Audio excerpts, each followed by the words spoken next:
બળોદરા તાલુકાના રાણિયા મહીસાગર નદીમાં મળ્યો હત્યા કરેલી હાલતમાં મળ્યો મૃતદેહ। ખેડા જિલ્લા અને વડોદરા જિલ્લાના સાવલીને જોડતા બ્રિજ નીચેથી હત્યા કરેલી હાલતમાં મળ્યો મૃતદેહ। મળેલા મૃતદેહને ડીસર પોલીસ સ્ટેશનના હદ વિસ્તારમાંથી ખસેડીને લવાયો બ્રિજ ઉપર। ત્યારબાદ આશરે 120 ફૂટ ઊંચા બ્રિજ પરથી મૃતદેહને ફેંકવામાં આવ્યો મહીસાગર નદીમાં।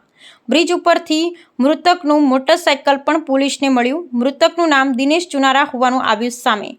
દિનેશ ચુનારા ડીસર તાલુકા નવા શિહોરાના ગામના વતની 32 વર્ષીય દિનેશ ચુનારા વહેલી સવારે ઘરથી નીકળ્યો હતો। ડાકોર પોલીસે ઘટના સ્થળ પર પહોંચી મૃતદેહ પાસે પહોંચવા માટે પોલીસને ઉઠાવી પડી ભારે જહેમત।